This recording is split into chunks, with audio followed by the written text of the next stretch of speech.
Orang beriman teman-teman, kita semua ini tinggal sabar. Sekarang Anda tinggal jalankan aktivitas sehari-hari, azan, sholat, puasa kalau puasa, sedekah kalau pas sedekah, baca Al-Quran, jaga amal soleh, jaga diri dari maksiat, jangan riba, jangan dusta, jaga semua itu sampai mati saja. Sampai mati saja, mati demi Allah masuk surga. Allahu Rabbi wal Islam dini wa Muhammadan Rasulullah. Saya akan mulai teman-teman sekalian dengan kisah seorang ulama tabi'in yang masyhur sekali dengan kesolehannya dan ilmunya. Namanya Muhammad bin Sirin. Muhammad bin Sirin ini teman-teman sekalian, orang yang terkenal dengan takbir mimpi. Ini muridnya Abdullah bin Abbas, Abdullah bin Umar. Ini tabi'in yang terkenal dengan ilmu yang sangat luas. Muhammad bin Sirin ini seorang pedagang. Dan teman-teman tentu bisa ambil pelajaran, kalau pedagang bisa ambil pelajaran dari kisah ini. Dia beli kios, kalau kita toko tentunya, di satu pasar di Irak. Karena dia beli toko di situ, maka semua orang banyak yang ikut beli di situ. Karena ada dia. Muhammad bin Sirin ini, kalau kita seperti sekarang Majelis Ulama Indonesia. Ya. Jadi apa yang dia beli, orang semua anggap halal. Orang beli semua. Orang juga banyak beli toko di sebelah dia, karena tahu kalau ada masalah agama tinggal tanya. Kalau ada yang salah ditegur sama Ibnu Sirin. Dan ternyata pedagang-pedagang partai dari luar Irak, kalau datang sering datang ke pasar itu, nawarin ke Ibnu Sirin. Ini Ibnu Sirin barang saya misalnya. Orang-orang pasar nunggu, Ibnu Sirin beli, maka mereka beli. Dan Ibnu Sirin pun kalau sudah beli dengan modal berapa dirham, nanti Ibnu Sirin naikkan harganya, orang pasar tetap beli, walaupun Ibnu Sirin ambil keuntungan. Yang penting sudah lewat sensornya dia nih. Ini majelis ulama, dianggap dia satu orang sudah cukup untuk memberikan fatwa. Ringkas cerita teman-teman sekalian, pernah satu waktu ada seseorang datang menawarkan keju dari luar Irak. Keju ini dari wilayah non muslim, banyak sekali. Berpuluh-puluh kuda ini, banyak ya. Kemudian gentong-gentong besar keju ini dibawalah ke tempat itu, tawarkan Ibnu Sirin. Pedagang banyak suka tawarin Ibnu Sirin karena dia ulama besar, tidak mungkin dusta, gak mungkin nipu. Dan kalau dia beli, orang lain semua beli, berarti pasti laku. Plus juga dia kalau nagih cuma nagih kepada satu sumber saja. Ibnu Sirin gak perlu nagih kepada orang lain. Tawarkanlah keju. Ini keju Ibnu Sirin, modal saya sekian, saya akan jual kepada Anda sekian. Selisihnya ini, gitu kan, ada penjualan, dan Anda bisa jual ke orang pasar sekian, dan orang pasar bisa jual sekian, karena harga pasar di luar ini begini sekian. Mereka masih punya untung semuanya. Selisih antara harga dia dengan harga yang dia akan jual nanti, itu bisa untung sekitar 40.000 dirham waktu itu. Kurang lebih ratusan juta lah kalau kita sekarang rupiah ya. Ini untung langsung, cash. Orang-orang pasar semua pada ngumpul di situ, nunggu Ibnu Sirin beli, kita beli nih. Keju makanan pokok orang di Jazirah Arab, mereka utama makan keju sama roti, gitu kan. Maka Ibnu Sirin pertanyaan pertama teman-teman sekalian adalah, halalkah kejumu ini? Pertanyaan pertama itu, halalkah kejumu? Karena Allah suruh kita makan yang halal. Halalkah kejumu ini?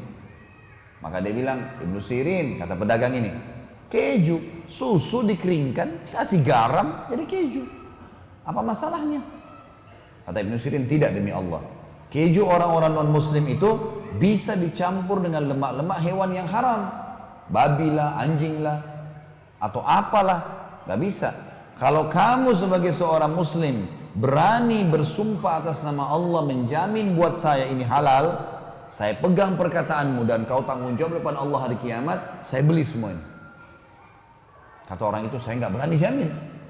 Ini sumpah atas nama Allah, lalu dituntut hari kiamat, kan nggak gampang. Kata Ibnu Sirin, demi Allah saya nggak jadi beli.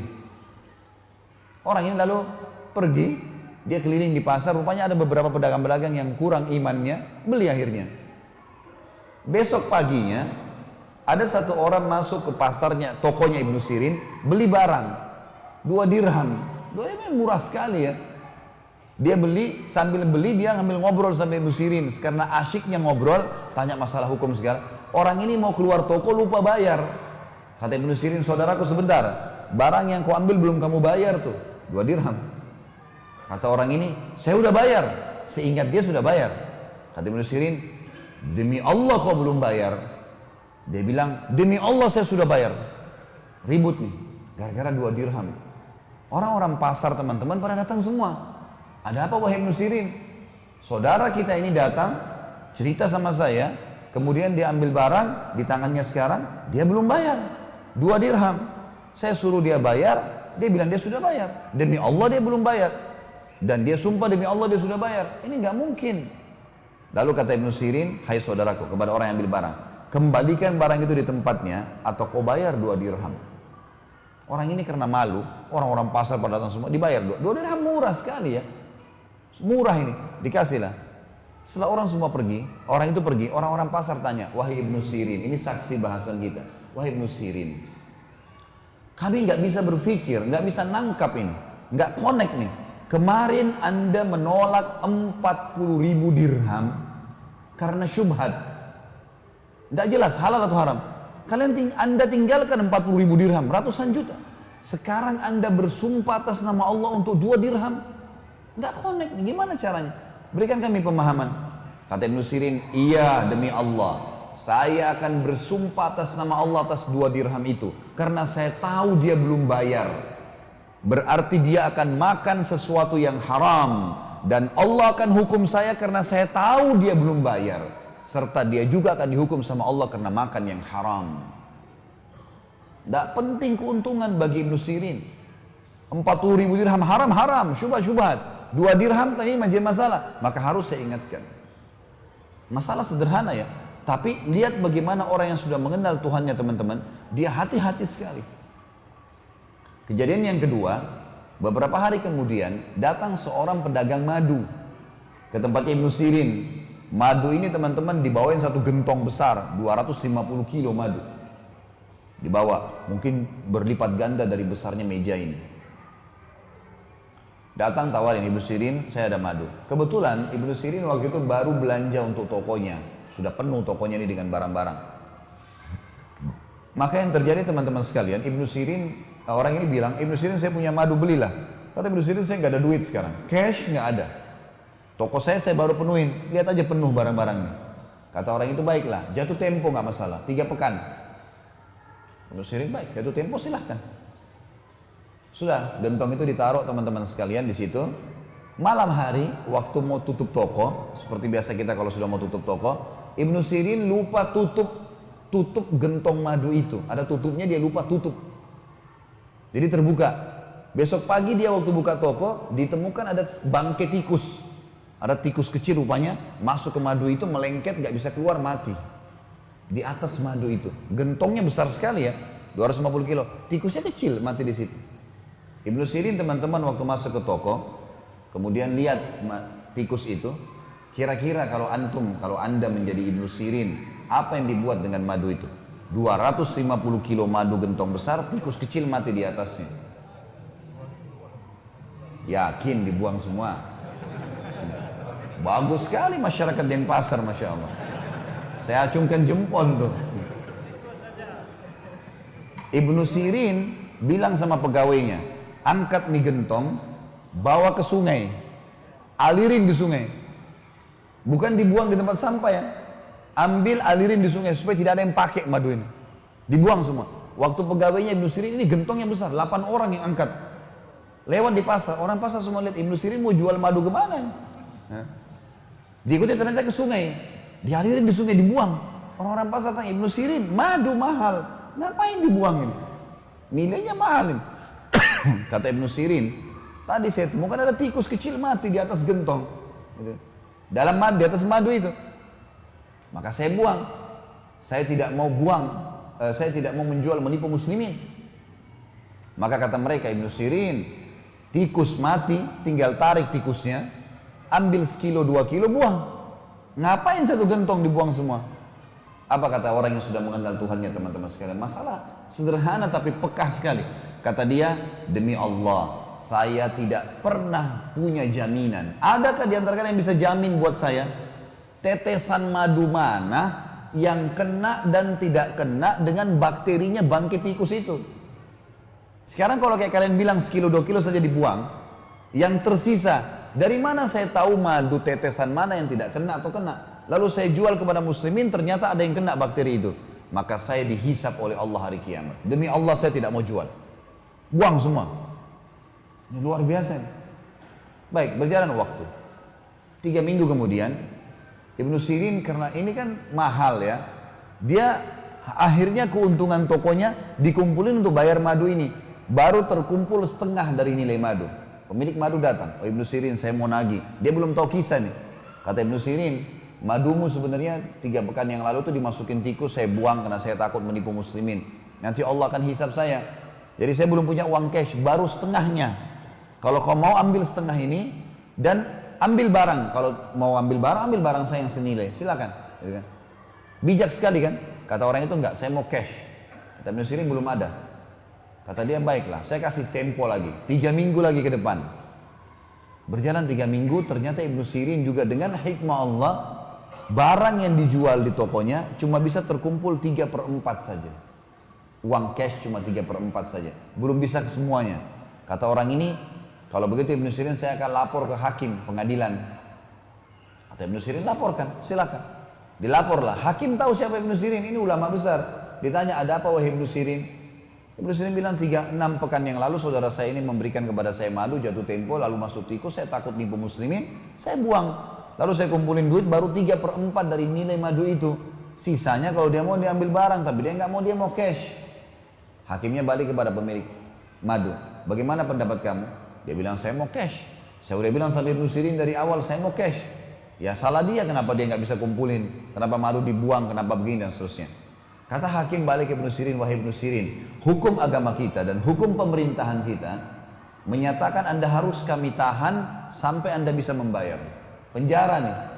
Kira-kira teman-teman kalau Anda di posisi Ibnu Sirin, mungkin kita merengek-rengek, maafin saya, nanti saya usahakan. Ibnu Sirin beda. Dia bilang penjarain saya pantas untuk dipenjara. Penjara saja. Udah masuk penjara. Penjaga penjaranya, kepala penjaga penjara teman-teman tahu Ibnu Sirin. Lalu dia datangi, dia mengatakan Ibnu Sirin, saya ini kepala penjara. Semua yang masuk dan keluar di sini itu atas jaminan saya. Kalau saya ACC, kalau kita sekarang tanda tangan, izinkan, boleh keluar. Saya sekarang tanpa Anda minta, saya izinkan. Malam hari silakan pulang ke istri anak Anda, pagi datang lagi ke sini. Kira-kira kalau antum di posisi Ibnu Sirin, pulang atau tinggal di penjara? Ibnu Sirin bilang apa? Rahimahullah. Beliau mengatakan tidak demi Allah. Saya tidak akan mendukung kamu melanggar peraturan pemerintah. Saya akan tinggal di sini sampai Allah memberikan jalan keluar. Ternyata karena keteguhan pada kebenaran ini teman-teman sekalian membuat apa? Tersebar berita satu Irak, Ibnu Sirin lagi hadapin masalah. Masyarakat muslim kumpulin duit. Mau bantu Ibnu Sirin nih. Uang yang terkumpul teman-teman sekalian cukup untuk membayar utangnya Ibnu Sirin yang 1 gentong madu tadi yang dibuang itu. Plus lebihnya bisa beli 10 gentong madu yang lain. Allah kasih gantinya. Komitmen sebentar saja dalam kebenaran, ada jalan keluar. Fa inna ma'al usri yusra. Memang begitu. Inna ma'al usri yusra. Di setiap kesulitan ada kemudahan. Pasti di kesulitan ada kemudahan, kata Allah. Komitmen, iman harus yakin. Gak bisa kita ragu dengan masalah itu. Orang kalau sudah tahu Tuhannya seperti itu teman-teman sekalian. Dalam kisah yang lain, Ibnu Sirin rahimahullah, beliau pernah mendengar ada satu anak muda lagi mencaci maki Hajjaj bin Yusuf. Kalau teman-teman belum tahu Hajjaj bin Yusuf ini, nama ini kalau dalam buku-buku sejarah Islam udah divonis buruk sekali. Karena orang ini dia panglima perang lah kalau kita sekarang ya. Mungkin menteri pertahanan gitu kan. Jenderal perang Khilafah Umayyah pada saat itu, tapi orang ini agak zalim. Zalimnya itu kalau ada orang tidak sepaham sama dia dibunuh. Mau ulama pun dibunuh semua sama dia. Gitu kan. Sahabat Nabi dia nggak peduli. Hajjaj ini yang membunuh Abdullah bin Zubair, sahabat Nabi radhiyallahu anhu. Dia yang membunuh di Mekah gitu. Habis dibunuh disalib sama dia. Orangnya kejam sekali gitu. Ini kasih cerita teman-teman sekalian. Hajjaj bin Yusuf ini karena buruknya perbuatannya banyak orang yang cerita buruknya. Kayak mungkin kita sekarang kalau ada presiden, ada menteri, ada siapa, orang pada gosipin di jalanan. Ini teman-teman yang suka gosip ambil pelajaran. Ibnu Sirin lewat, dengar anak muda lagi caci maki, Hajjaj itu begini, begitu, begini. Apa kata Ibnu Sirin? Perkataannya begini. Sah ya bna akhi. Sah itu artinya Diam kau hai saudaraku. Diam, sekarang kamu diam. Fa innal Hajjaj aqbala ila rabbih. Sesungguhnya Hajjaj yang sedang kamu ceritain itu sedang menuju ke Tuhannya. Dia sedang menuju kepada kematian. Wa innaka innama taqdumu 'ala Allahi yaumal qiyamah. Dan kau juga sedang menuju ke Tuhanmu. Kau sama dia sedang sama-sama menuju kematian. Dan pasti kamu dan dia pada hari kiamat dipertemukan oleh Allah. Di mahsyar ketemu nih. Apa kata Ibnu Sirin nasihatnya? Satajid anna ahkaradz dzam min dzunubika asyarru ala nafsika min a'zam fa'alahu Hajjaj. Pada saat nanti kamu sedang antri ditimbang amalmu dan Hajjaj masih nunggu untuk ditimbang. Pada saat kau sedang hadapi timbangan amal itu, Hajjaj lagi nunggu belum ditimbang, kau akan temukan dosa yang paling kecil yang kau lakukan lebih berat di sisi kamu daripada dosa terbesarnya Hajjaj. Faham maksudnya? Jadi kalau kau lagi ditimbang amalmu nanti, dosa kecil pun bisa berbahaya buat kau bisa masuk neraka. Itu pada saat ditimbang amalmu kau lebih takutin daripada dosa terbesarnya Hajjaj. Karena Hajjaj belum ditimbang amalnya. Itu artinya kamu hati-hati. Perbuatanmu sendiri bisa bisa menjerumuskan kamu. Lalu dibilang oleh Ibnu Sirin rahimahullah, falikul limri'in sya'nun yugni. Setiap orang bertanggung jawab terhadap apa yang dia lakukan. Setiap orang akan bertanggung jawab terhadap apa yang dia lakukan. Wa'lam, ketahuilah kata Ibnu Sirin, annallaha azza wa jalla sayakhtassu minal hajjaji mimman zalamahum wa yakhtassu lil hajjaji mimman yadhlimuna. Dan ketahuilah, pasti Allah akan mengambil dari Hajjaj hak-hak orang yang telah dia zalimi. Hajjaj pernah bunuh orang, pernah caci maki orang, pernah mengambil haknya orang lain. Allah pasti akan ambil hak orang lain dari dia. Pahalanya dikasih ke situ. Tapi jangan lupa, kata Ibnu Sirin, juga Allah akan memberikan kepada Hajjaj hak-haknya dari orang yang menzaliminya. Paham maksudnya? Baik, kalau Hajjaj pernah bunuh orang, pernah ini, urusan dia sama Allah. Kalau kau bisa nasihatin depan matanya, nasihatin depan matanya. Kalau enggak, jangan. Karena kalau kau ceritain dia, kau pun nanti akan diambil pahalamu dikasih ke Hajjaj. Ngapain kamu kasih pahala ke dia? Seperti itulah bahasanya. Lalu kata dia, "Fala tashghilanna nafsaka ba'dal yaumi bisabbi ahad." Mulai sekarang jangan pernah kau sibukkan dirimu untuk mencaci maki orang lain. Ada orang subhanallah begitu ya. Tiap hari cuma tahu kesalahan orang lain. Padahal dia sendiri punya banyak kekurangan. Sibuk dengan keluarganya orang, istrinya orang, suaminya orang, anaknya orang lain, pembantunya, pegawainya, pekerjaannya, pakaiannya orang lain. Semua dicari kesalahannya. Ini apa manfaatnya buat dia? Nggak ada sama sekali. Teman-teman sekalian, jangan buat musuh pada hari kiamat. Berat. Sekarang kalau antum punya masalah dengan orang, siapapun teman-teman sekalian di muka bumi ini, selesaikan hari ini, saat ini. Bubar pengajian, selesaikan semua. SMS, WhatsApp kah, BlackBerry kah, minta maaf kalau punya salah. Ada haknya orang lain, kembalikan. Belum mampu, minta tempo. Kalau kita mati, aman. Jangan siapin musuh hari kiamat. Karena kalau kita utang 2 juta di dunia ini, lalu kita sengaja nggak bayar, di akhirat kalau kita mau bayar 2 juta rupiah sudah nggak laku rupiah. Di akhirat nggak dipakai lagi duit dunia ini. Dia mau 2 juta pahala, bayangin 2 juta pahala itu. Berapa banyak sholat kita yang diambil sama dia? Ngapain kita bagi-bagi pahala begitu? Kita butuh pahala kok, setengah pahala kita butuh. Makanya Imam Bukhari rahimahullah pernah mau berburu sama teman-temannya. Sementara nunggu teman-temannya datang, beliau latihan panah di halaman rumahnya. Anak panahnya kena pagar tetangga, tercuil sedikit. Maka Imam Bukhari bilang sama pegawainya, disilakan dengan gulam, sampaikan ke teman-teman saya kalau saya nggak jadi berburu, sampaikan. Setelah balik pembantunya, langsung dia bilang, sampaikan kepada tetangga di sebelah, kalau tadi tidak sengaja, ya Bukhari ini, Muhammad namanya, Muhammad ini memanah, kena pagarnya, tercuil sedikit. Berapapun dia minta gantinya, saya akan ganti. Pembantunya Bukhari pergi ke sebelah. Ada salam dari Syekh Muhammad gini.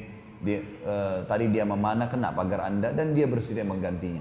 Kata tetangga itu, mana? Dilihatin sedikit tercuil. Tetangganya, jangankan pagar ini, rumah saya buat dia. Ini Imam Bukhari, ulama besar, udah ini rumah saya buat dia, nggak masalah, saya maafin. Waktu pembantu Imam Bukhari kembali, teman-teman sekalian, apa yang terjadi? Imam Bukhari tahu berita, sujud syukur kepada Allah, bersedekah kepada fakir miskin. Kenapa? Karena nggak jadi punya musuh hari kiamat, karena pagarnya orang tercuil sedikit. Antum nih sudah berapa kali injak sendalnya orang? Nah, udah berapa kali percikin air kena orang, hujan, nggak peduli. Berapa kali kita rusak barangnya orang? Teman-teman yang suka sewa rental mobil, kena mobil rental, main tabras saja sembarangan. Tak boleh teman-teman, tanggung jawab. Saya dengar berita di Indonesia ini kalau ada orang ngontrak rumah, ya ngontrak, dirusakin rumahnya orang. Nggak bisa. Bagaimana antum terima awalnya, kembalikan seperti itu. Kalau enggak, tanggung jawab hari kiamat. Saya subhanallah pernah ngontrak rumah di Jakarta.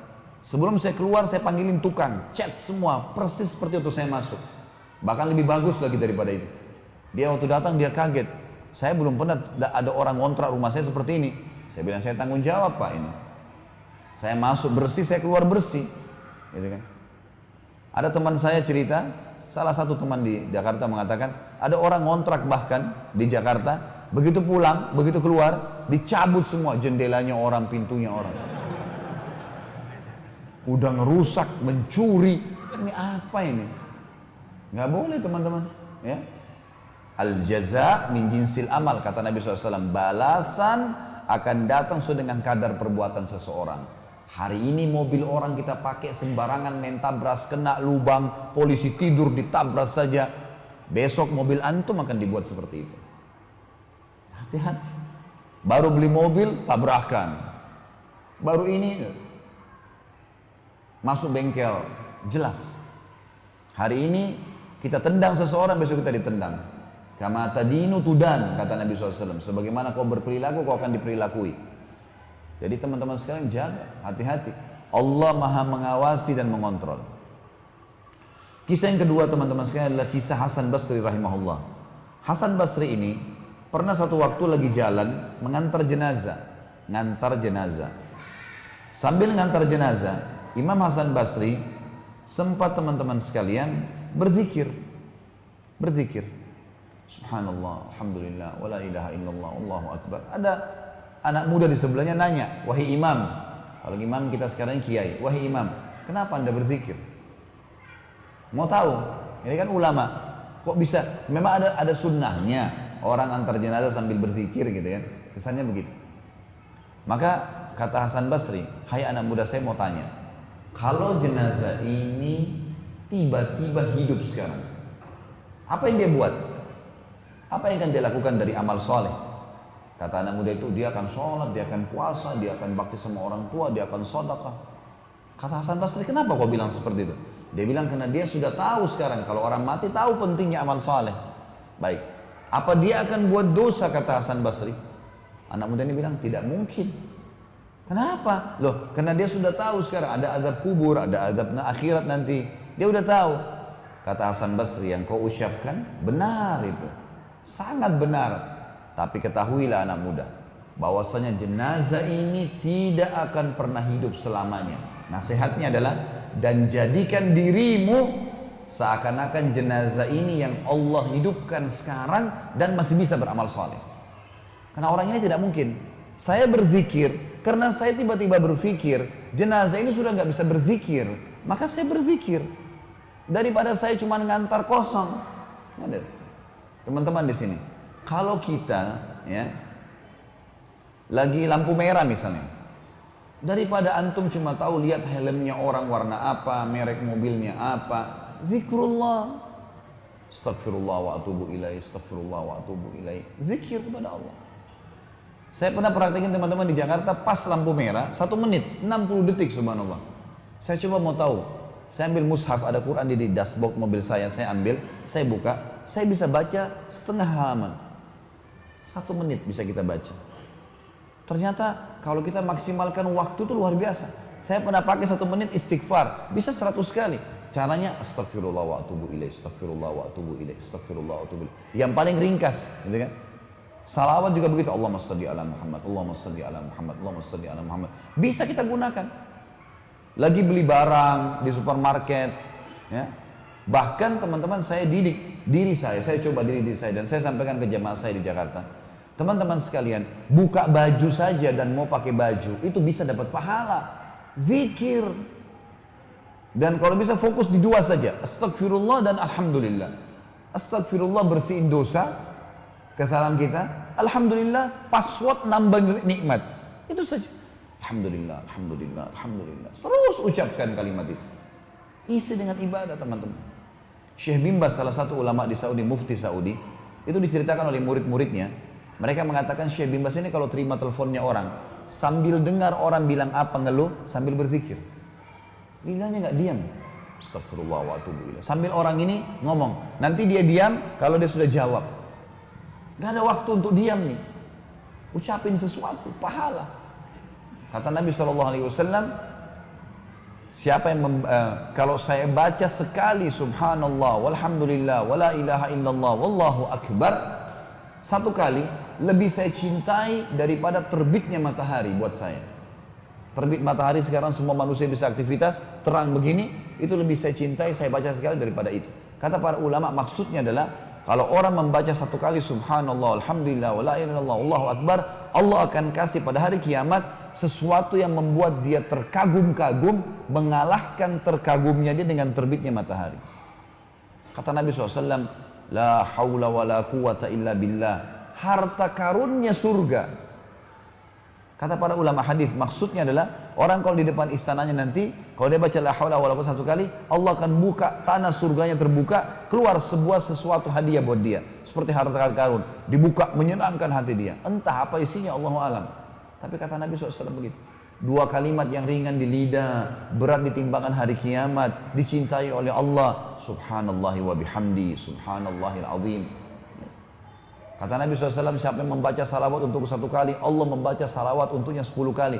Maksudnya Allah tambahkan rahmat dan pengampunan terhadap dosanya, rahmat atas kebutuhannya dan pengampunan dosanya dengan satu kali baca salawat. Kenapa nggak baca? Allahumma shalli ala Muhammad, Allahumma shalli ala Muhammad. Ini kita bicara yang ringkas dan simpelnya. Tentu ada lafaz-lafaz yang lebih panjang gitu kan. Contoh saja. Jadi gunakan teman-teman sekalian. Ini nasihat Hasan Basri yang sangat berharga sekali. Bagaimana dia memberikan nasihat kepada anak muda tadi. Kisah yang ketiga teman-teman sekalian adalah kisah Atha bin Abi Rabah. Atha bin Abi Rabah ini teman-teman sekalian adalah salah satu ulama Mekah. Ulama ini teman-teman sekalian secara fisik memiliki kekurangan secara fisik. Dan ulama menulis dalam buku-buku tentang fisik beliau bukan untuk menjatuhkan dan bukan untuk menceritakan aib. Tapi justru ini adalah kelebihan. Beliau orangnya kurus, kulitnya hitam, rambutnya keriting, mata kanannya rusak, kaki kanannya pincang. Bantan budak.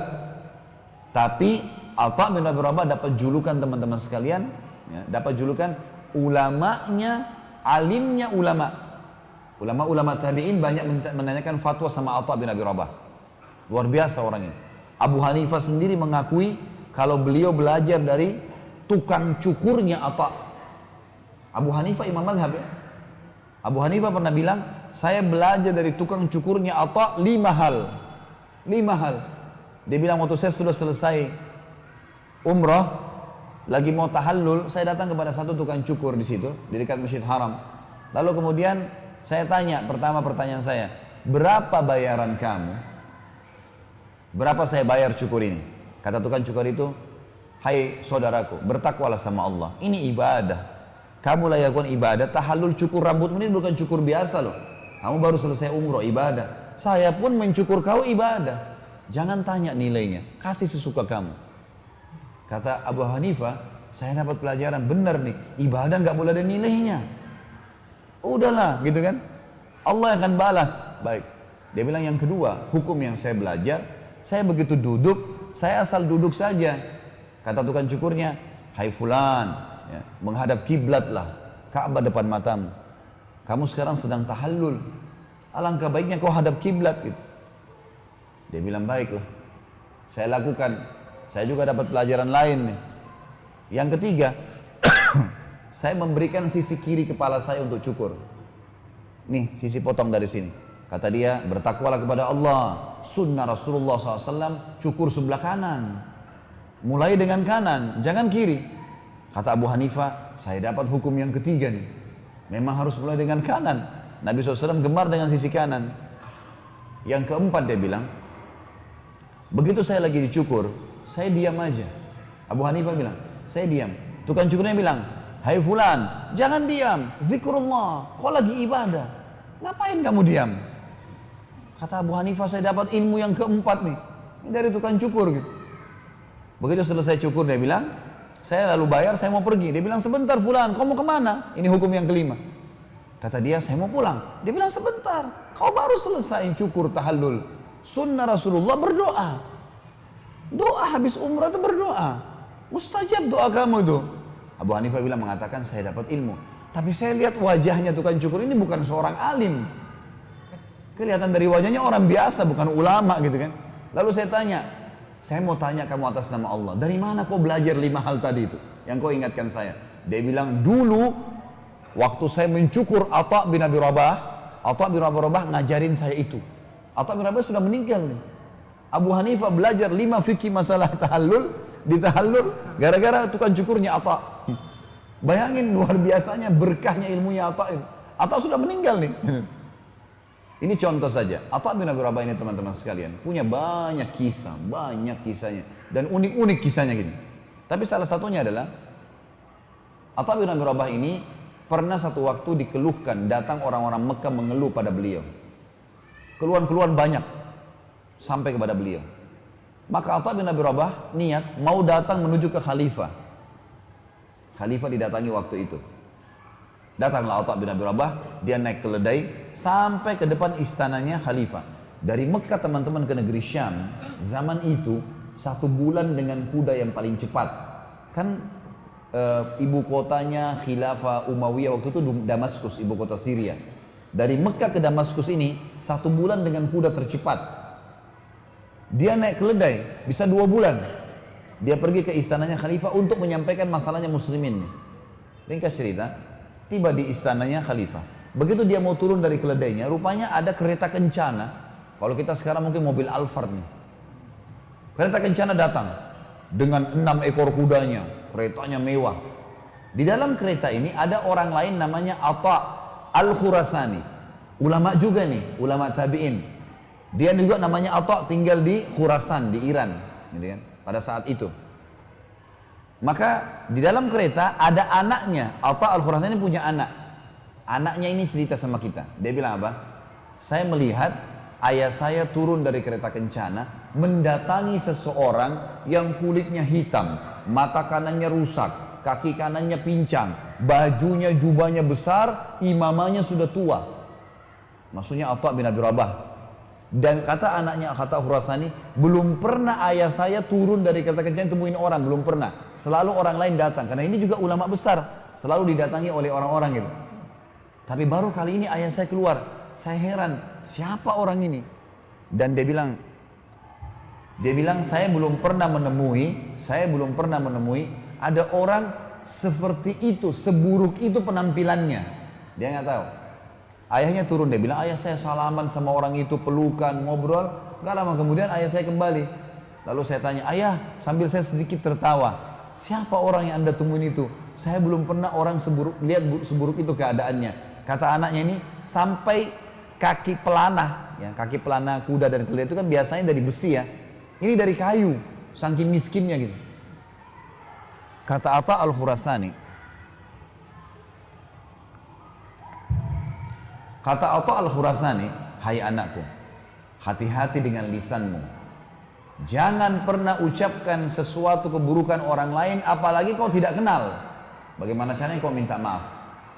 Itu yang sedang kau bicarakan adalah Atha bin Abi Rabah. Kata anaknya ini, Atha bin Abi Rabah, ulamanya para ulama gitu, alimnya para ulama. Kata Atha Al-Khurasani, iya. Makanya kamu jangan sembarangan ngomong. Minta maaf sama pamanmu. Dia langsung turun, dia minta maaf sama Atha bin Abi Rabah. Gitu kan? Kata anak ini, lalu ayah saya mengatakan kepada saya, kamu tinggal di sini, yang masuk cuma saya sama pamanmu Atha bin Abi Rabah. Masuklah mereka, sampai keluar nih. Waktu keluar dari istana khalifah, si anak ini nunggu berita. Dia bilang, ayah, sampaikan kepada saya, apa yang terjadi di dalam istananya khalifah dengan kalian berdua nih? Kata Atha al-Khurasani ceritakan begini, demi Allah wahai anakku, kalau bukan karena Atha bin Abi Rabah, saya tidak diizinkan masuk. Begitu masuk pintu gerbang, pintu utamanya istana, dilihat Atha bin Abi Rabah, pertama kali dalam sejarah khilafah, kerajaan Islam, khalifah berdiri menyambut orang. Selama ini khalifah duduk, walaupun alim ulama datang, salaman sama dia. Ini waktu Atha bin Abi Rabah masuk, khalifah, waktu itu kalau tidak salah Al-Walid namanya, berdiri, kemudian datang kepada Atha bin Abi Rabah di pintu. Lalu salaman dengan Atha bin Abi Rabah, orang-orang sekitarnya khalifah ini tidak tahu siapa orang ini. Karena zaman dulu nggak ada foto, orang nggak tahu, cuma dengar nama. Gitu kan. Lalu dia bilang, khalifah mengatakan kepada Atha al-Khurasani, silakan duduk, disuruh duduk di satu kursi buat tamu gitu kan. Lalu Atha bin Abi Rabah juga mau duduk, si khalifah pegang tangannya. Ini sambil pincang jalan, sambil dipegang tangannya. Orang-orang semua lihat siapa orang ini. Penampilannya sederhana sekali, matanya buta sebelah kanan, kakinya pincang. Lalu kata khalifah, hahuna ya Aba Muhammad, kesini wahai ayahnya Muhammad. Ditarik tangannya. Ayahnya Muhammad julukannya Atha bin Abi Rabah, karena anak pertamanya namanya Muhammad. Dia bilang lalu terus saja khalifah memegang tangannya Atha bin Abi Rabah sambil mengatakan, hahuna Aba Muhammad, kesini ayah Muhammad, jangan duduk di sana. Terus sampai Al-Walid bin Abdul Malik mendudukkan Atha bin Abi Rabah di singgasananya. Duduk bersebelahan. Waktu duduk bersebelahan teman-teman sekalian, khalifah duduk di sebelahnya Atha, lalu kata khalifah, ada apa wahai ayahnya Muhammad? Ada hajat, ada sesuatu? Kata Atha, iya wahai Amir Mu'minin, ada banyak hajat muslimin. Kata khalifah, apa itu? Silakan sampaikan.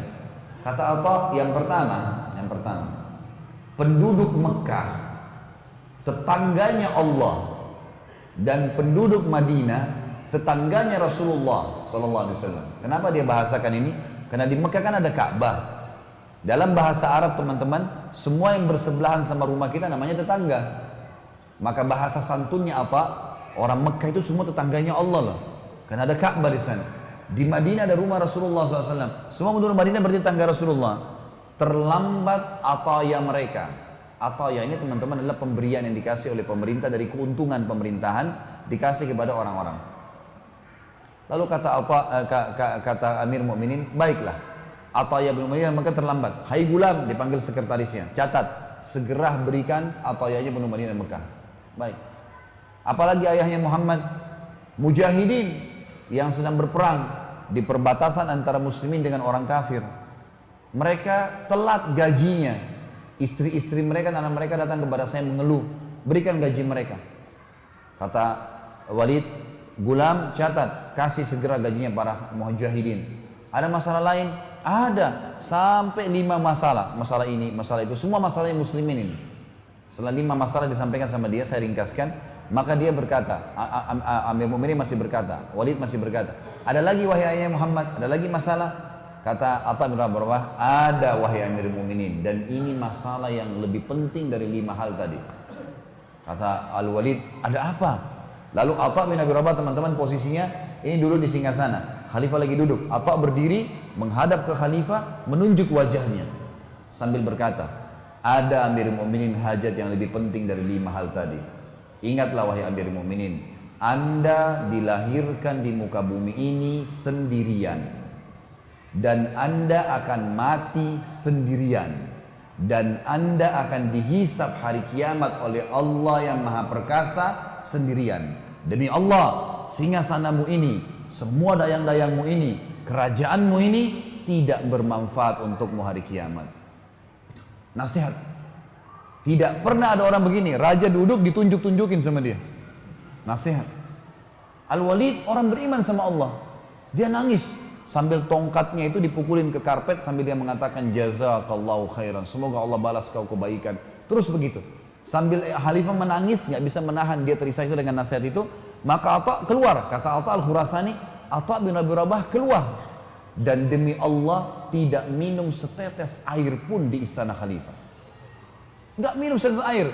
Berapa banyak orang sekarang yang meninggalkan diri pada ulama, sibuk dengan cari makanannya presiden, makanannya menteri, duduk ngobrol, apalah, bisa ada rekomendasi apa. Ini hajat muslimin semua, tidak lebih daripada itu. Lalu pada saat dia mau keluar dari istana, kata Atta al-Khurasani, kami dikejar oleh salah satu staf kerajaan, bawa satu kantong uang dinar emas, kasih. Kata dia, ini dari Amir Mu'minin buat anda wahai Atta bin Abi Rabah. Sebagai balasan datang. Kata Atta, demi Allah saya datang bukan untuk itu. Kembalikan kepada Amir Mu'minin, ya, dan saya tidak akan terima. Pulang. Bagaimana Atta bin Abi Rabah teman-teman sekalian bisa terbentuk seperti ini? Karena dia tahu, raja pun itu manusia seperti dia biasa. Dia nggak butuh, dia butuh sama rajanya, seluruh raja. Allah sang pencipta yang akan membalas dia. Kisah yang lain, Atta bin Abi Rabah di musim haji pernah ditunjuk oleh Sulaiman bin Abdul Malik, khalifah yang lain, menjadi mufti. Nggak boleh orang lain kasih fatwa di musim haji kecuali dia. Hanya dia saja yang boleh kasih fatwa. Karena memang musim haji ini teman-teman harus ulama yang khusus, tidak boleh salah. Ya, kasus-kasusnya harus betul-betul detail. Makanya di Saudi pun mufti-mufti musim haji itu tidak sembarangan dipilih oleh kerajaan Saudi. Ringkas cerita, Sulaiman mengeluarkan surat resmi, edaran resmi, kalau yang menjadi mufti di Mekah di musim haji untuk seluruh muslimin hanya Atta bin Abi Rabah. Yang lain nggak boleh. Ulama lain pun tidak ada urusannya, tidak boleh kasih fatwa. Kebetulan Sulaiman ini, rahimahumullah semuanya, ini haji tahun itu. Dia lagi pergi haji sama anak-anaknya, masuk ke Arafah. Setelah tenda kerajaan dibuka, macam-macam lah ya, dayang-dayang, makanan, persiapan segala macam hal sudah dilakukan. Kata Sulaiman, di mana Atta bin Abi Rabah? Kata pengawalnya, di kemahnya Amir Mu'minin, lagi banyak muslimin lagi antri nanya hukum. Kata Sulaiman, mari saya mau ketemu. Kata mereka, baiklah, kami panggilin. Kata Sulaiman, tidak usah, saya ke sana. Pergilah Sulaiman ke sana didampingi dengan dayang-dayangnya, prajuritnya, anaknya datang bersama dia. Begitu tiba teman-teman sekalian di tempat itu, ya, di kemah, masuk ke dalam kemah, Sulaiman salaman sama Atta menyambutnya semua, duduklah. Setelah itu Atta bertanya, wahai Amir Mu'minin, kenapa anda datang? Ada sesuatu yang bisa saya bantu? Kata Amir Mu'minin, iya, saya mau nanyakan masalah fatwa. Pertanyaan Atta begini, fatwa untuk anda pribadi atau fatwa pemerintahan? Ada bedanya nih, gitu ya.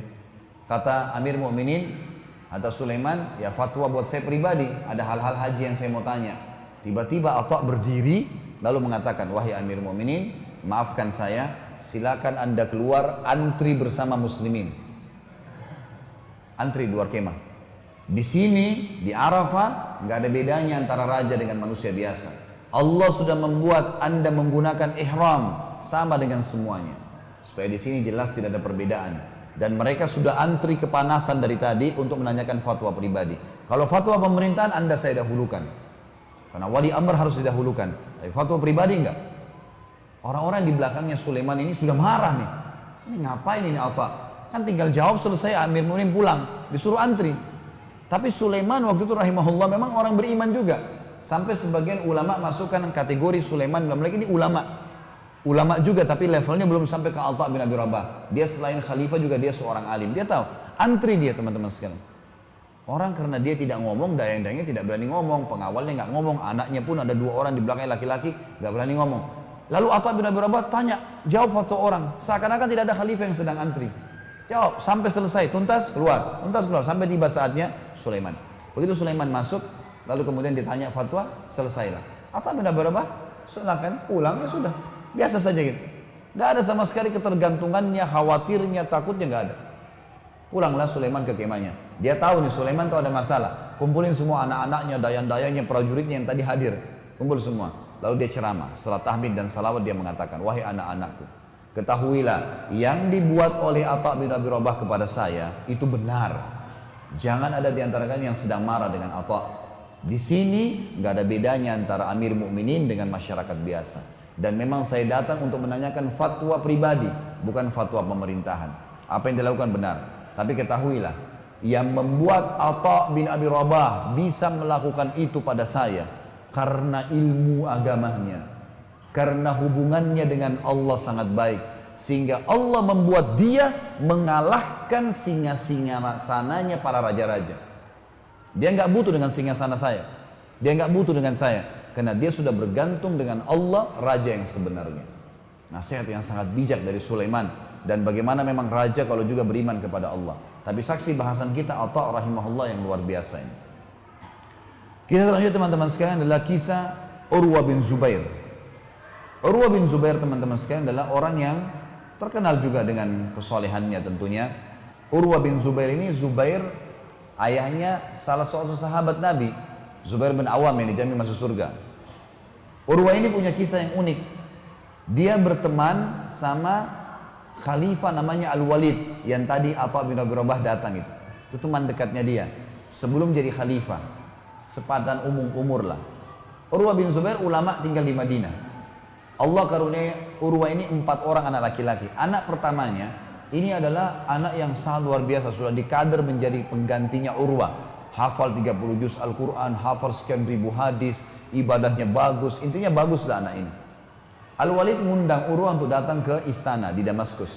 Datanglah Urwa ke istananya Walid. Begitu tiba di istana, anaknya Urwa sempat bilang, "Ayah, kalau anda mau bertemu dengan Amir Mukminin silahkan, izinkan saya untuk melihat kuda-kuda kerajaan." Kebetulan anda lewat kuda-kuda kerajaan. Kuda kerajaan ini bulunya bagus, kena dirawat, postur tubuhnya hampir sama tinggi semua, warnanya juga bagus gitu kan. Dia tertarik, anaknya Urwa tertarik. Kata dia, ayahnya baiklah, silakan. Lalu duduklah si Urwa bersama dengan Amir Mukminin Walid ini. Ngobrol-ngobrol. Sementara lagi ngobrol, peraturan kerajaan pada saat itu khalifah nggak boleh dipotong pembicaraannya kalau lagi ada tamu, kecuali darurat sekali.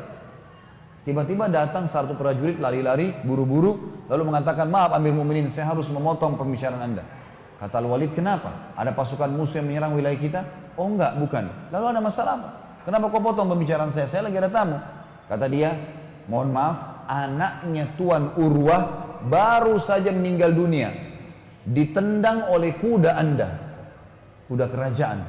Jadi rupanya anaknya Urwah ini waktu lagi main, kuda ini dekat-dekat terus masuk kandang, dia mendekat terus ada salah satu kuda ngangkat kakinya, tendang dadanya, mati tiba-tiba di tempat.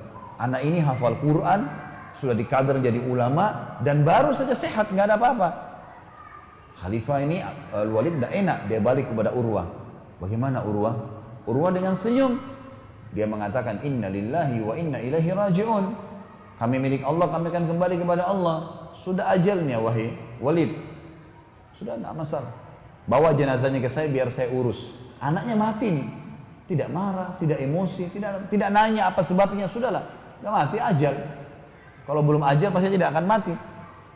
Maka dia urus jenazah anaknya. Setelah urus jenazahnya teman-teman sekalian, sudah sampai selesai semua, dikuburlah di pemakamannya kerajaan. Dan Urwa turun sendiri rahimahullah ke kuburan. Ada satu jenis penyakit namanya gargarina dalam bahasa Arab. Saya nggak tahu kalau dalam bahasa Indonesia ya, karena dalam kisah ini dikatakan gargarina. Kalau keterangan dalam buku dijelaskan, ini penyakit ada dari jenis tanah tertentu. Jadi ada jenis tanah kalau kita injak itu ada kayak semacam virus, di dalam bahasa Arab namanya gargarina dikenal. Itu nanti akan membuat kaki kita membusuk, kaki seseorang itu membusuk, tiba-tiba membonyok, dan itu zaman dulu obatnya cuma bisa diamputasi, nggak bisa yang lain. Nggak bisa, jadi tidak ada obat, ini virus dikatakan begitu. Ini kasih data teman-teman sekalian, Urwa turun, habis kubur jenazah anaknya, begitu dia keluar, kakinya membusuk, kena gargarina itu, Urwah ini. Lalu dia tidak bisa jalan, dipikul, bawa ke istana. Lalu tanya Amir Mukminin, disampaikan kepada Amir Mukminin Walid, "Ini tamu anda ini Tuan Urwah kakinya kena penyakit nih." Kata dia, "Baik, panggilkan tabib yang terbaik." Panggil tabib kerajaan, diperiksa, gargarina wahai Amir Mukminin. Terus apa solusi? Potong kakinya. Ada jalan lain? Nggak ada. Gimana caranya membahasakan ke Urwah ini? Anaknya baru meninggal, ini tamu kerajaan. Maka yang terjadi teman-teman sekalian, Al-Walid bilang cari oratornya, ya, orang yang ahli bicara, yang tahu susun kosakata yang rapi dari istana ini. Cari satu orang bisa ngomonglah sama Urwah. Katakan, "Mau Urwah, maafkan kami, ada yang terjadi sesuatu. Mudah-mudahan Allah memberikan anda pahala, anda bersabarlah. Ya, kaki anda ini kena gargarina, harus dipotong." Yang bawa berita ini mengatakan, "Saya kaget." Urwah senyum sambil mengatakan, "Inna lillahi wa inna ilaihi raji'un." Kami milik Allah, kami akan kembali kepada Allah. Potong saja. Ini kaki dipotong ini, potong saja. Baiklah. Lapor kepada Amir Mukminin. Kata Amir Mukminin, panggil tabib yang paling mahir dalam memotong amputasi. Datanglah. Terus waktu tabibnya datang ke satu ruangan yang siap untuk operasi, dieksekusi ini, maka si tabib ini bawa satu kendi khamr, minuman keras, bawa satu kendi khamr. Dikasih ke Urwah, silakan Tuan Urwah. Kata Urwah, untuk apa kau kasih saya khamr? Jelas botolnya botol minuman keras nih, kendinya. Dia bilang, kaki Anda akan saya potong Tuan Urwah. Kulit Anda saya iris, daging Anda saya iris, tulang Anda saya iris. Potong, sakit. Nggak ada jalan lain, harus semua orang yang diamputasi minum khamr. Mabuk, baru dia tidak rasa. Kata Urwah, demi Allah, saya nggak pernah sentuh minuman ini dalam keadaan saya sehat, maka saya tidak akan sentuh dalam keadaan saya sakit. Nggak mau. Pindahin, lapor kepada Amir Mukminin. Bagaimana ini? Tamu Anda nggak mau minum khamr. Cari jalan lain. Cari jalan lain. Jalan yang kedua, tidak ada jalan yang ketiga ini, cuma tinggal dua jalan. Yang kedua sekarang, yang pertama sudah ditolak. Didatangkan algojo yang badannya besar-besar, kekar-kekar, yang kalau pegang orang nggak bergerak gitu. 8 orang. Setiap tangan dua, kaki dua. Pegang supaya Urwah nggak gerak. Masuk 8 orang ke ruang operasi. Kata Urwah, untuk apa ini orang-orang nih semua? Kata tabibnya, pegang Anda. Kami akan potong nih. Harus pegang, kalau bergerak salah saya dihukum sama Amir Mukminin nih. Salah daging, salah sakit, salah potong. Enggak, kata Urwah, enggak perlu. Saya enggak butuh mereka. Lalu kata tabib, wahai Tuan Urwah, cuma ini 2 solusi. Berikan kami jalan keluar. Kami enggak tahu nih harus bagaimana. Kata Urwah, saya akan berzikir kepada Allah. Kalau kau sudah melihat wajah saya memerah, potong kaki saya. Ini teman-teman memang enggak mudah difahamin bahasa ini kecuali orang yang sudah tahu hubungan dengan Allah ya. Ini kalau orang pikir zikir, apa sih zikir? Karena memang Anda mungkin zikirnya selama ini asal jadi saja. Seperti orang kumur-kumur lah, subhanallah, alhamdulillah, alhamdulillah. Jadi nggak ada nilainya. Orang yang sudah tahu zikir itu lain gitu. Maka dia, tabib ini mengatakan belum pernah ada pasien saya seperti ini. Baiklah Tuan Urwah. Cuma ada tabib sama 2 orang temannya, pengawalnya yang siap untuk mengeksekusi kaki.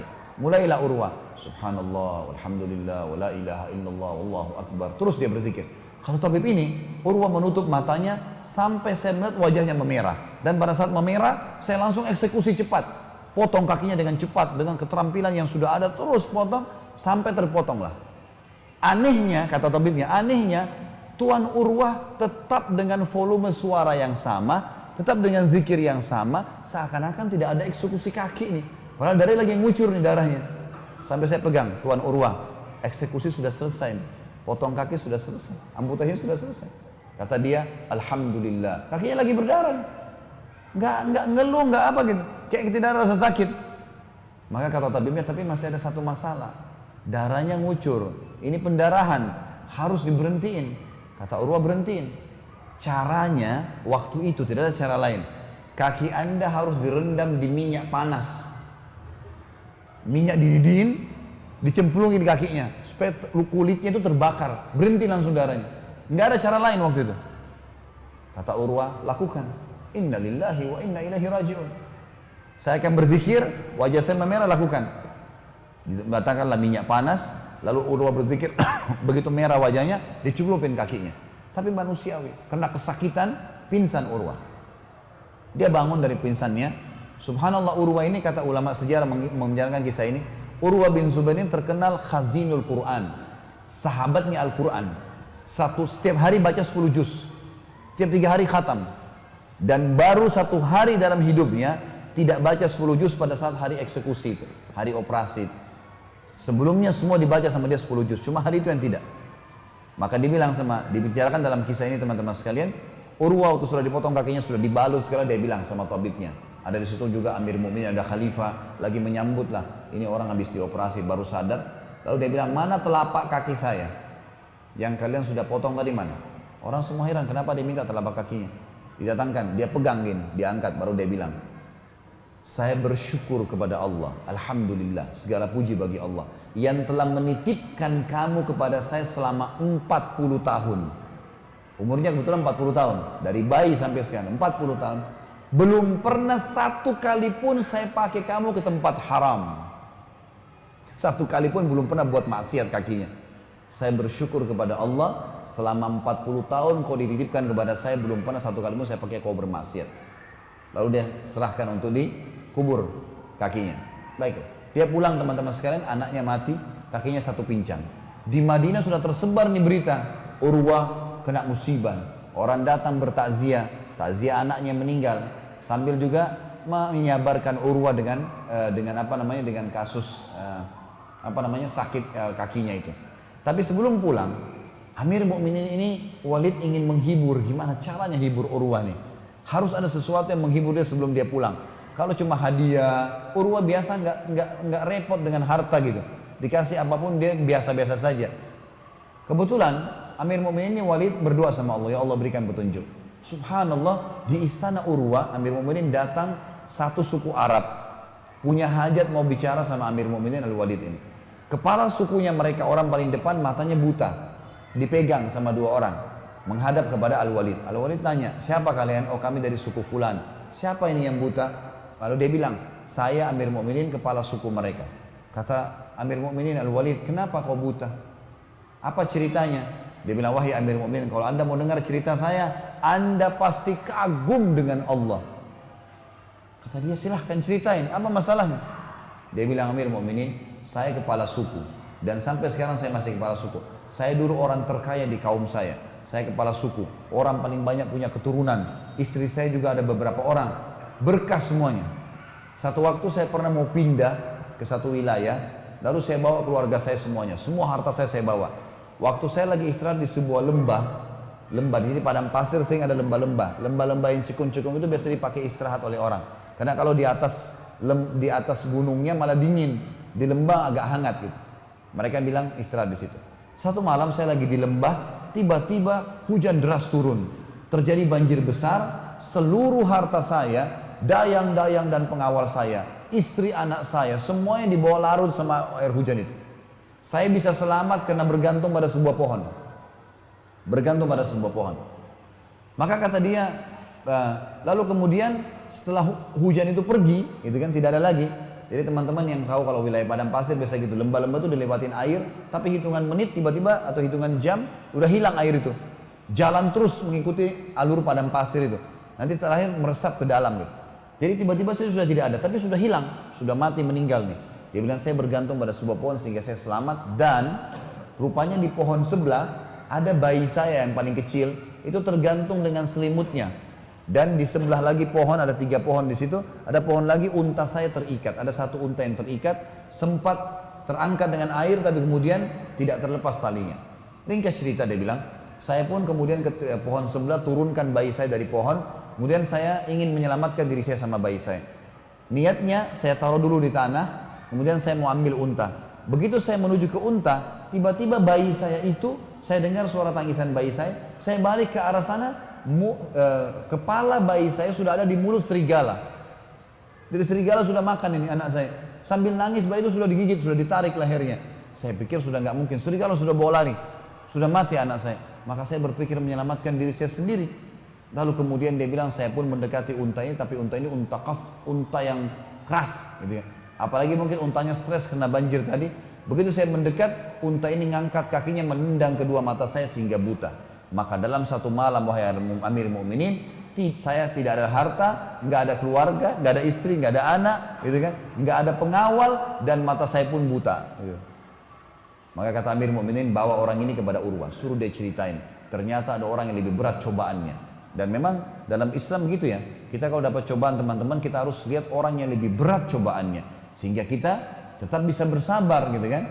Kalau kita misalnya flu, ada orang flu dan demam, jangan lihat orang yang sakit, jangan lihat orang yang sehat, karena kita tidak akan bersyukur, tidak akan sabar. Tapi kalau kita flu dan demam, misalnya ada orang flu demam rematik, kita flu demam rematik, ada orang stroke, kita stroke, ada orang yang meninggal, yang lebih berat lagi. Maka kita selalu bersabar, kaidah hidupnya memang begitu. Maka kita harus tahu teman-teman ini. Baik, itulah kisah Urwah. Kemudian Urwah tiba di Madinah. Teman-temannya sempat datang bertakziah ke rumahnya. Lalu dia lihat orang-orang ini semua pada bingung mau ngomong apa nih. Setelah tamu-tamunya semua duduk, maka Urwah berkata begini. La yakhluwannakum ma tarawun. Jangan kalian sama sekali terpengaruh dengan apa yang kalian lihat. kaki saya pincang, kemudian anak saya mati. Faqad wahaballahu azza wa jalli arba' minal banin, fa akhadha wahidan wa abqa li thalathan falahul hamd. Ketahuilah, Allah telah mengaruniakan kepada saya 4 orang anak. Ini metode bersyukur teman-teman. 4 orang anak laki-laki, dan Allah cuma ngambil 1, masih ditinggalkan 3 buat saya. Alhamdulillah atas itu. Ini berat ya, bersyukur dalam kondisi anak mati, luar biasa. Lalu dia bilang, wa a'tani arba' minal atraf fa akhadha minhu wahidan wa fa abqa li thalathan falahul hamd. Lalu dia memberikan kepada saya 4 tangan, maksudnya 2 tangan 2 kaki. Lalu dia mengambil 1 saja kaki saya, masih ditinggalin 3, masih ada 2 tangan dan 1 kaki. Maka saya bersyukur kepadanya. Fa wallahi, demi Allah, lau akhadallahu minni qalilan faqad abqa li katsiran. Demi Allah, kalau Allah mengambil dari saya sesuatu yang sedikit, Allah telah meninggalkan yang banyak buat saya. Fa inibtalani marra falaqad talama afani marrat. Kalau dia coba saya 1 kali, berapa kali dia selamatkan saya dari cobaan-cobaannya. Maka orang-orang pun akhirnya jadi diam dan akhirnya mengetahui kalau Urwah ini adalah orang yang beriman kepada Allah. Lalu dia nasihatin, dia mengatakan, betul ada anak-anaknya, dia lagi duduk yang 3 orang, plus lagi banyak rupanya yang hadir ini banyak orang-orang yang lebih muda dari dia. Maka dia memanggil dengan kalimat ya baniya. Ya baniya bisa berarti anak-anakku atau hai sukuku, gitu kan, hai keluargaku. Ta'allamul ilm, belajar ilmu yang mengenalkan kepada Allah. Waktuhu haqqah, dan lowongkan waktu untuk itu. Kayak Bapak Ibu hadir majelis ilmu, memang harus lowongkan waktu. Kalau belum mungkin apa boleh buat, kerjaan ditinggalkan, karena ilmu. Kata Urwah, ingat wasiat saya, pelajari ilmu yang bisa mengenalkan kalian pada Allah dan kasih haknya. Innakum in takunu sighara qaumin fa asallahu an yaj'alakum bil ilmi kubara al qaum. Bisa saja dengan ilmu ini, kalau kalian sudah pelajari dan kalian sudah mengenal Tuhan kalian, kalau tadinya kalian orang biasa, Allah akan jadikan kalian pemimpin-pemimpin kaum. Wa sau'ata, sungguh sangat terhina, sangat buruk. Hal bid dunya akbahu min syekhun jahil. Ada nggak sesuatu yang lebih buruk daripada orang tua yang bodoh? Kalau sudah tua tidak tahu agama, ini luar biasa, memilukan, kata Urwah. Iyyakum antara sadaqatan annaha sadaqatun bal i'tabaruha hadiyah. Dan hati-hati, jangan pernah melihat sedekah yang kalian keluarkan itu adalah sesuatu yang terhina, tapi anggap dia dan pastikan dia hadiah yang kalian hadiahkan kepada Allah yang maha tinggi dan maha berkah. Wala yahdiyanna ahadukum lillahi ma yastahi an yahdiya li azizi kaum. Dan jangan seseorang di antara kalian memberikan hadiah untuk Allah yang dia malu memberikan kepada pemimpin satu kaum. Fa inna Allah azza wa jalla azzu wa akramul kurama. Karena sesungguhnya Allah itu zat yang paling mulia dan zat yang paling tahu berterima kasih. Wa haqqu an takhtaru li hadiyatikum, dan orang atau zat yang paling pantas untuk kalian berikan hadiah kalian. Ya baniya, wahai keluargaku, wahai sukuku, ya, wahai anak-anakku, idza ra'aitum min rajulin fi'latal khair. Kalau kalian lihat dari seseorang perbuatan baik, ketaatan kepada Allah, fa'ammilu bihi khaira, maka sangka baiklah dengan orang itu. Wa in kana fi nadharin nasi rajul su, walaupun di mata orang dia dianggap buruk. Fa innalaha akhawatun amsalihha, karena perbuatan baiknya itu punya saudara-saudara perbuatan baik yang lain. Wa idza ra'aitum min rajulin fi'lata syarr fahdharuhu wa in kana fi nadharin nasi rajulul khair. Kalau kalian lihat satu perbuatan buruk dari seseorang, maka hati-hatilah dari dia, pelanggaran agama, karena dia pasti ya, walaupun dia di mata orang baik. Fa innalaha akhawatun amsalihha, karena perbuatan buruknya punya saudara-saudara juga. Wa'lamu, dan ketahuilah, annal hasanati tadullu ala akhawatiha, setiap perbuatan baik akan menunjukkan pada saudara-saudaranya. Wa annas sayyiati ala akhwati wa annas sayyiati tadullu ala akhwati, dan keburukan akan menunjukkan juga saudara-saudaranya. Artinya di sini nasihat yang sangat mulia teman-teman sekalian, bagaimana Urwah bersabar dalam menghadapi musibahnya dan bagaimana dia sangat yakin dengan Tuhannya Allah Subhanahu wa taala. Baik teman-teman sekalian, kita pindah kisah selanjutnya. Masih siap dengar nggak ini? Ayo. Karena dari tadi senyap-senyap saja, saya nggak tahu Kisah yang lain, Sufyan ats-Tsauri rahimahullah. Sufyan ats-Tsauri seorang ulama masyhur sekali dengan kesolehannya, dikenal dengan Sajjad. Sufyan ats-Tsauri ini ahli sujud. Kalau sujud nggak pernah angkat kepalanya kecuali sudah selesai semua doanya. Terkenal sampai dahinya hitam sekali. Terkenal. Sufyan ats-Tsauri ini saking alimnya, dia kebetulan sezaman dengan Atha bin Abi Rabah. Jadi di Mekah itu setelah Atha disebutkan Sufyan ini. Orangnya sangat luar biasa. Dan yang merupakan ciri khas Sufyan ini waraknya. Warak itu bagaimana menjaga hubungan yang suci dengan Allah. Satu waktu datang surat resmi dari khalifah, suruh Sufyan menjadi hakim, kepala hakim. Dan kepala hakim ini khalifah pun kalau salah dia bisa hukumi. Dapat kereta kencana, dapat rumah yang mewah, dapat gaji yang tinggi, pokoknya jadi hakim. Ini jabatan ini semua orang kejar. Waktu datang suratnya Amir Mukminin ke Sufyan, Sufyan balas kalau dia menolak. Nggak mau jadi hakim, takut salah hukum, hari kiamat dihukum sama Allah. Nolak. Kata Amir Mukminin, harus walaupun dengan cara paksa dia. Ini surat dengan surat ini. Waktu Sufyan tahu dipaksa, maka Sufyan ats-Tsauri rahimahullah keluar dari Mekah. Tidak pakai kuda, jalan kaki. Jalan menuju ke selatan Jazirah Arab, menuju ke Yaman. Pergilah ke Yaman, dicari. Perjalanannya Sufyan ini 3 bulan jalan kaki ke Yaman. Jauh, berhenti, jalan lagi, begitu teruslah. Mereka cerita sampai ke Yaman lah, habis bekalnya. Dia dapat ada kebun-kebun kurma di situ, ada pemilik kebun kurma yang besar, didatangi sama dia. Saya musafir dari negeri Hijaz. Hijaz ini istilah Mekah sama Madinah, tapi dia nggak bilang Mekah atau Madinah, cuma bilang Hijaz, gitu kan. Saya butuh pekerjaan, bisa nggak saya bekerja di kebun anda ini? Kata orang itu, silahkan. Kalau mau kerja silahkan. Nanti disepakati gaji sekian, gitu kan. Seperti itulah. Maka yang terjadi teman-teman sekalian, pada saat itu dia bekerja. Selama 3 bulan, tidak ada yang tahu kalau dia ini Sufyan ats-Tsauri. Waktu pemilik kebun tanya, siapa kamu ini? Pertanyaannya siapa kamu? Bukan siapa namamu ya. Maka dia bilang, Abdullah. Abdullah dalam bahasa Arab kan hamba Allah.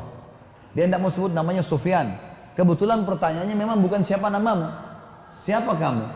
Dia bilang saya hamba Allah. Maka si pemilik kebun tahunya Abdullah. Selalu dipanggil hai Abdullah dipanggil begitu. Satu waktu setelah 3 bulan kerja, kata pemilik kebunnya, wahai Abdullah kesinilah. Datang si Sufyan ats-Tsauri. Lalu kata dia, apa perbedaan antara kurma kami dengan kurma kalian di Hijaz? Kata Sufyan, saya tidak tahu tuan, karena saya tidak pernah tahu rasanya kurma kalian di Yaman.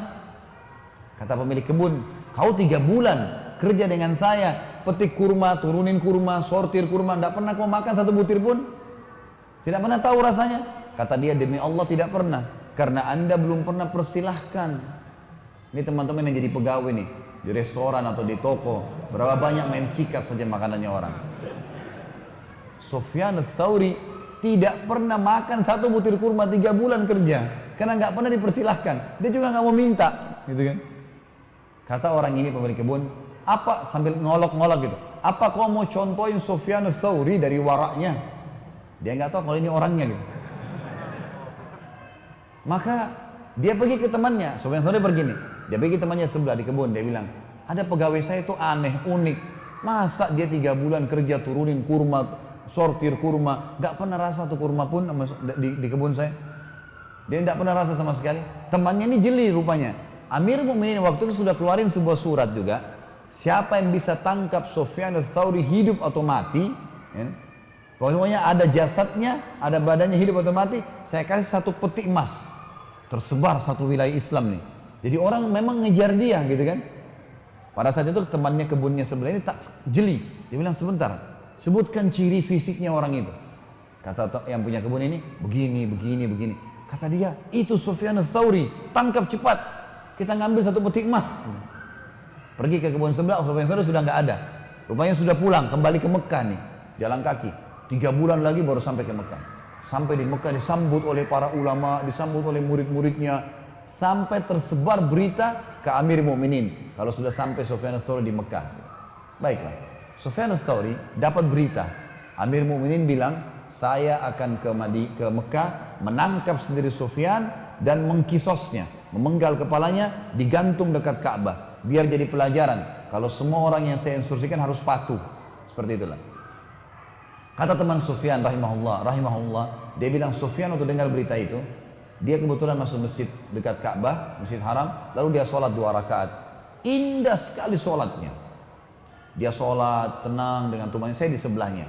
Waktu dia mulai sujud pertama, di rakaat pertama, saya tawaf. Kata temannya, saya tawaf. Waktu saya selesai tawaf pertama, saya lihat dia sederetan dengan Hajar Aswad, masih sujud.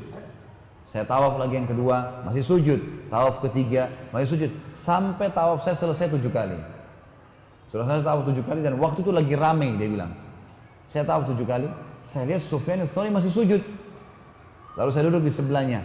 Dan ternyata itu adalah sujud pertamanya di rakaat pertama. Sebab waktu saya duduk sebelahnya, dia masih duduk di antara 2 tahiyat, dia sujud lagi yang kedua. Lamanya seperti itu. Berdiri rakaat kedua, sujud lagi 2 kali, berarti ini baru sujud pertama tadi. 4 kali sujud, lamanya luar biasa. Dia bilang, selesai itu, dia pun berdiri, lalu kemudian dia pergi ke dekat Ka'bah, dia memegang tali Ka'bah sambil mengatakan, saya bersumpah atas namamu ya Allah, jangan buat Amir Mu'minin masuk ke Mekah. Kata Sufyan ats-Tsauri.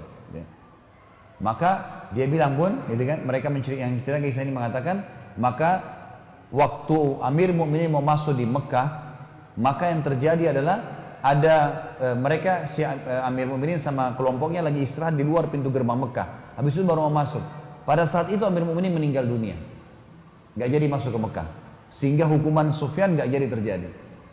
Tapi saksi bahasan teman-teman sekalian, bagaimana Sufyan ats-Tsauri menjaga waraknya, tidak mau sembarangan makan teman-teman sekalian. Dan kita tutup teman-teman sekalian dengan kisah seorang yang datang di zaman Umar radhiyallahu anhu. Orang ini teman-teman sekalian, kebetulan Umar lagi duduk. Umar bin Khattab ini suka duduk selesai antara sholat dengan sholat, kayak duhur ke asar, asar ke maghrib. Umar sering duduk di rumah, di masjid, terus dengerin keluhan-keluhan orang. Ada yang punya cerita, sampein gitu kan. Ada yang salah, dia tegur gitu. Satu waktu Umar lagi duduk antara duhur sama asar di masjid, ada masuk orang dalam masjid Nabi SAW, kembar, persis sama pakaiannya, model pakaiannya, cara jalannya, postur tubuhnya, warna kulitnya, paras wajahnya, sama persis, kembar. Tapi kembarnya ini agak unik, sampai Umar bilang, Subhanallah, Maha Suci Allah, saya belum pernah melihat ada orang kembar seunik ini. Artinya tidak ada beda sama sekali, semuanya sama. Kata Umar, saya ingin bicara sama orang ini. Maka ada satu orang sahabat Umar mengatakan, saya panggil Amir Mu'minin. Dipanggillah. Datanglah 2 orang itu. Yang satu depan, yang satu belakang. Lalu kata Umar, segala puji bagi Allah yang telah menciptakan kalian kembar seperti ini. Apakah yang di belakangmu itu adikmu? Kata yang di depan ini, bukan Amir Mu'minin. Ini anak saya. Anaknya. Umar bilang, Subhanallah. Lebih luar biasa lagi bagaimana Allah menciptakan anakmu persis seperti kamu. Tidak ada bedanya, kayak pinang dibelah 2 kalau gitu. Sama persis. Kata orang itu, ya Amir Mu'minin, kalau anda dengar cerita lahirnya anak ini, anda lebih kagum dengan Allah. Kata Umar, sebentar, kumpul semua. Atau mesti disuruh kumpul. Dengarin nih kisahnya orang ini. Kumpul semua. Karena dia bilang, kalau anda dengar kisah lahirnya anak ini, anda lebih kagum dengan Allah. Perkataan dengan lebih kagum dengan Allah ini yang menarik bagi Umar. Kumpul semua, dengarin nih. Kita dengarin semuanya, dengar, duduk. Mulailah cerita orang ini. Dia bilang, ya Amir Mu'minin, umur anak saya ini 19 tahun. Yang lalu, 19 tahun yang lalu, saya pernah berjihad. Pergi jihad. Waktu saya pergi jihad ini, hari pertama saya mau jihad, istri saya lagi hamil, saya baru nikah. Istri saya hamil, ada panggilan jihad, saya mau pergi berjihad. Istri saya sedih, karena saya mau pergi jihad, kita masih baru nikah, baru berapa bulan, dia lagi dalam kondisi hamil. Saya tahu kesedihannya, takut sendirian. Maka sebelum saya keluar dari rumah, saya pun memegang perutnya sambil berkata, saya menitipkan bayiku ini kepadamu ya Allah. Itu bahasanya, saya titipkan bayiku ini kepadamu ya Allah. Lalu dia bilang, orang ini bilang, saya bilang sama istri saya, tenanglah, Allah akan menjaganya. Istri saya pun pasrah, saya pun pergi jihad. Saya jihad selama 9 bulan, dia bilang. 9 bulan di medan perang. Setelah 9 bulan saya berpikir, kayaknya sudah tiba masa melahirkan istri saya. Saya ingin balik ke Madinah, ingin melihat. Kembalilah dia. Dia dari kota pindah ke kota jihad. Dia kembali. Waktu dia kembali teman-teman sekalian, dari peperangan itu, dia bilang, "Mun, saya tiba, lalu saya ke rumah saya, nggak ada istri saya. Saya datang ke rumah kerabat saya tanya, kata mereka, istrimu baru meninggal kemarin. Baru meninggal kemarin." Kata dia, "Bagaimana ceritanya? Sempat melahirkan?" "Nggak sempat." "Meninggal biasa. Tidak ada sakit, tidak ada apa, meninggal." "Baiklah." Dia bilang, "Kalau begitu, saya besok akan kembali ke medan perang, medan jihad lagi. Malam ini saya tidur di rumah saya. Tapi bisa nggak tunjukin di mana kuburan istri saya di Baqi, di kuburan Madinah?" Kata mereka, "Baiklah." Kebetulan sepupu-sepupunya ada beberapa orang, ikut. Jalanlah sama-sama ke Baqi. Pas tiba di Baqi, ada fenomena yang dia lihat agak unik menurut dia. Jadi di atas kuburan istrinya itu seperti ada debu, dan seperti kalau kuburan baru ditutup, masih ada debunya. Kuburan lain kan tidak ada begitu, cuma kuburan istrinya saja. Lalu dia bilang, "Ada apa kok? Kuburan istri saya kapan kalian kubur? Kemarin atau baru sekarang?" Kata mereka, "Dari kemarin." "Kok seperti baru dikubur? Masih ada pasir-pasir, masih ada debu-debu. Apa ada yang gali kuburan istri?" Dia bilang, "Enggak. Dari kemarin," kata sepupu-sepupunya, "dari kemarin semenjak kami kubur istri kamu, begini keadaan kuburannya. Bahkan kalau dari jauh kelihatan sekali debu itu. Dari luar kuburan Baqi kelihatan sekali. Orang bisa tahu kayak seakan-akan kuburan baru ditutup. Padahal dari kemarin." Kata suaminya, "Demi Allah saya tahu istri saya solehah. Gak mungkin ini tanda keburukan. Pasti tanda kebaikan. Karena istri saya sangat baik. Patuh dengan saya, jaga ibadahnya dengan Allah, gak mungkin. Ayo kita gali." Digali sama dia. Dia bilang, "Ya Amir Mu'minin, waktu kami gali kuburan istri saya itu, kami menemukan jenazah istri saya masih utuh, gitu kan? Dan anak ini," ditunjuk anaknya, "lagi ada di bawah rahim istri saya, lahir, menangis bayi ini. Saya pun menggendongnya, dan saya dan seluruh sepupu saya ini mendengar suara, 'Hai fulan, ambillah anakmu yang kau titipkan pada Allah.' Dan kami demi Allah tidak tahu dari mana suara itu. Lalu saya pun mengambil anak saya. Sambil dia nangis, dia mengatakan, 'Demi Allah, wahai Amir Mu'minin, kalau saya waktu itu mengatakan, ya Allah, aku titipkan istriku juga padamu, maka istriku pun aku yakin belum mati sampai sekarang.'" Bagaimana kekuatan seorang mukmin sama Tuhannya, teman-teman. Dan memang itu inti daripada agama kita sebenarnya. Bagaimana kita berdoa, beribadah, yakin kalau Allah Azza wa Jalla itu ada.